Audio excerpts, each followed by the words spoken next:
ఓం నమో నారాయణాయ.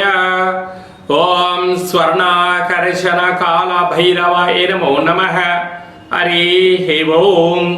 మా ఛానల్కి స్వాగతం. చూస్తున్న వీక్షకులకు ప్రేక్షకులకు ప్రియ కాల భైరవ భగవద్బంధుకి స్వాగతం పలుకుతూ మమ్మల్ని ఎంతగానో ఆదరిస్తూ ఉండబడినటువంటి ప్రియ సోదర సోదరీమణులకు, జ్యోతిష్య అభిమానులకు, సనాతన ధర్మ సంరక్షకులు అందరికీ కూడా ఆషాఢమాస అమావాస్య సందర్భంగా, అమావాస్య అనగానే అష్ట కష్టములను తొలగించుకొని అష్ట ఐశ్వర్యాలను, అమృతతుల్యమైన జీవితాన్ని ఎలా స్వాగతం పలకాలో మనం చేసుకునేటువంటి మాసమే మనకు ఆషాఢమాస అమావాస్య సందర్భంగా ఎలాంటి విధి విధానం పాటించడం వల్ల అఖండ ఐశ్వర్యం కలుగుతుందో సంపూర్ణంగా తెలుసుకుందాం.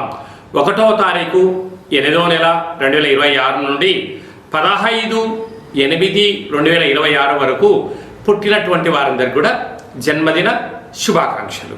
గతంలో వివాహం చేసుకున్న వారికి వివాహ వార్షికోత్సవ శుభాకాంక్షలు. ద్వాదశ రాశుల్లోని గ్రహ గమనాలు వీక్షింపచేద్దాం. విశేషంగా మనకు ఏడాది తర్వాత కుజ భగవానుడు మిథున రాశిలో సంచారము, అక్కడే బుధుడు స్వక్షత్రకారకుడు. 12 సంవత్సరాల తర్వాత రవి భగవానుడు దేవగురు బృహస్పతి ఉచ్చస్థితిలో ఉండగా సంయోగ సంచార స్థితి, సింహరాశిలో కేతు సంచార స్థితి, కన్యరాశిలో శుక్ర సంచార స్థితి, కుంభరాశిలో రాహు సంచార స్థితి, మీనరాశిలో శని భగవానుని సంచార స్థితితో ద్వాదశ రాశుల్లోని గ్రహ గమనాలు ఈ విధంగా ఉన్నాయి. మిథున రాశి వారికి చాలా కాలం తర్వాత శని భగవానుడు దశమ స్థానంలో వక్రగమన సంచార స్థితి ఉన్నప్పుడు ఎలాంటి విధి విధానం పాటించడం వలన ఐశ్వర్యం కలుగుతుందో మీకు తెలుసా? మిథున రాశిలో ఏ నక్షత్రాలు వస్తాయిగా? మృగశిర నక్షత్రంలోని 3వ పాదం, 4వ పాదం, ఆరుద్ర నక్షత్రంలోని 4 పాదాలు, పునర్వసు నక్షత్రంలోని 1, 2, 3 పాదాలు కలిపితే మిథున రాశి. రాశాధిపతి బుధ భగవానుడు. వీరికి విశేషంగా రాశిలోనే కుజ భగవానుడు సంచారం చేయడం వలన రుణ సమస్యలు, రోగ సమస్యలు, శరీరంలో ప్రవహించే రక్తం పైన మీ యొక్క ఆలోచన విధానం వలన నిద్ర తగ్గడం, అనారోగ్యము, శత్రులు పెరగడం చాలా అధికంగా ఉంది. తస్మాత్ జాగ్రత్త. ఏడాది తర్వాత రవి భగవానుడు దేవగురు బృహస్పతితో సంచారం చేయడం వల్ల దయచేసి సమయాన్ని, ధనాన్ని సద్వినియోగపరచుకోవాలి. డబ్బులు ఉన్నాయి కదా అని చెప్పి ఖర్చు పెట్టారా, భవిష్యత్తు గడ్డు కాలం అని చెప్పి గుర్తు పెట్టుకోగలగాలి. అదే కాకుండా విశేషంగా శని భగవానుడు వక్రగమన సంచార స్థితిలో రాజ్యస్థానంలో సంచారం చేస్తున్నప్పుడు అనేక మంది శత్రువులు పొంచి ఉన్నారు. ఇలాంటి కాల సమయంలో మౌనం, ధ్యానం, ఏకాగ్రత, సత్ప్రవర్తన అవసరము.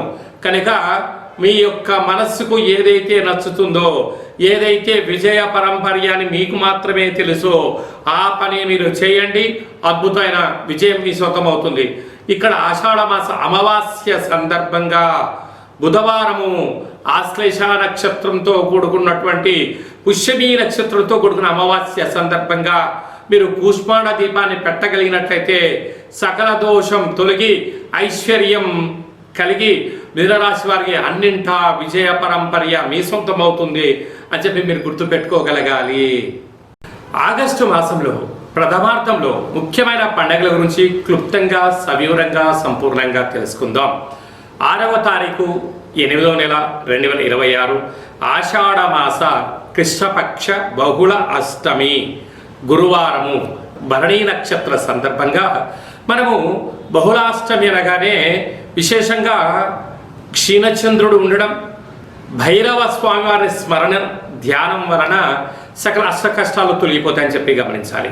కనుక కాలాష్టమితో సమానమైన అష్టమి కనుక ఇంట్లో ఒక కూష్మాండ దీపాన్ని వెలిగించడం, ఇంటికి దిష్టి తీసి పలగొట్టడం వలన సకల అష్ట కష్టాలు తొలగిపోతాయని చెప్పి గమనించాలి. 12వ తారీఖున ఆషాఢమాస బహుళపక్ష అమావాస్య పుష్యమి ఆశ్లేష నక్షత్రంతో కూడుకున్నటువంటి బుధవారం రోజు అమావాస్య సందర్భంగా మనకు కులదేవతలు, గ్రామదేవతలు, ఇష్టదేవతల యొక్క స్మరణ, గతించిన పెద్దవారికి ఆ రోజు వారిని స్మరించడం, వారికి తర్పణం వదిలిపెట్టడం లాంటి కార్యక్రమం చేయడం వలన సకల అష్ట కష్టాలు కూడా తొలగిపోతాయి. కనుక అమావాస్య తిథి యందున మనం ఆవగించంత భక్తిని, శక్తిని, ముక్తి మోక్ష మార్గానికి బాటలు వేయగలిగినట్లయితే మనకన్నా అదృష్టవంతులు ఎవరు లేరు అని చెప్పి గమనించగలగాలి. ఆషాఢమాసం అనగానే మనకు ఈ భూమండలం అంతను కూడా వర్షాకాలంలో జరుగుతూ ఉండబడిన కాలం కనుక ఇంటిని మనం ప్రతిరోజు శుద్ధి పెట్టుకునేటువంటి కాల సమయంలో పసుపేసి అందులో ఉప్పేసి క్లీన్ చేసుకోవడం, ఇంటి సింహద్వారాలకు పసుపుతో అలంకరించడం, అలాగే ముగ్గు పెట్టడం వలన గ్రామంలో ఉండబడినటువంటి అంటే బయట సంచరించే క్రిమి కీటకాలు మన గృహంలోకి రావు అని చెప్పి కూడా గమనించాలి.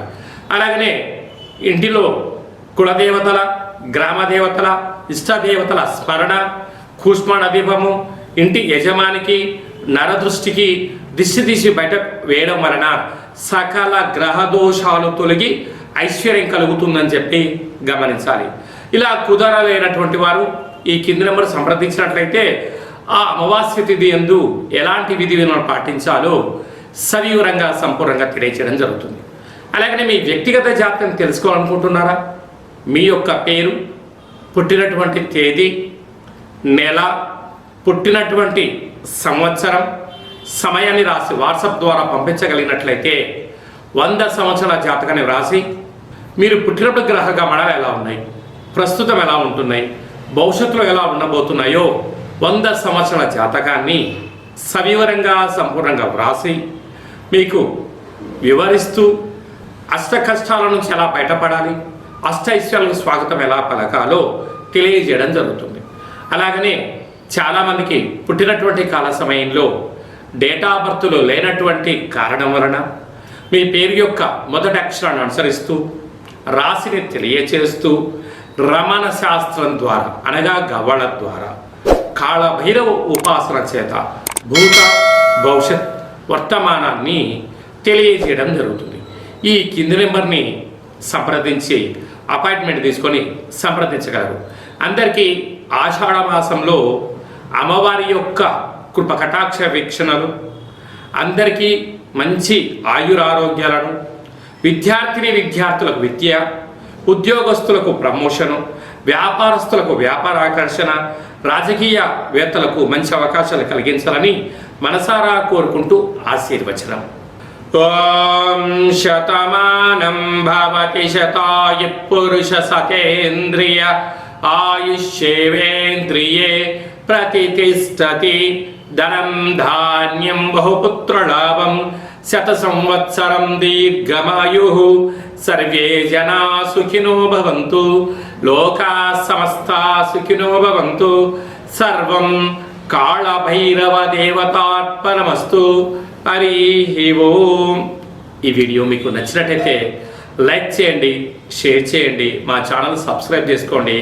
ఆధ్యాత్మిక భక్తి సమాచారాన్ని భగవద్బంధులకు, మిత్రులకు, స్నేహితులకు చేరవేసి హిందూ ధర్మాన్ని కాపాడండి.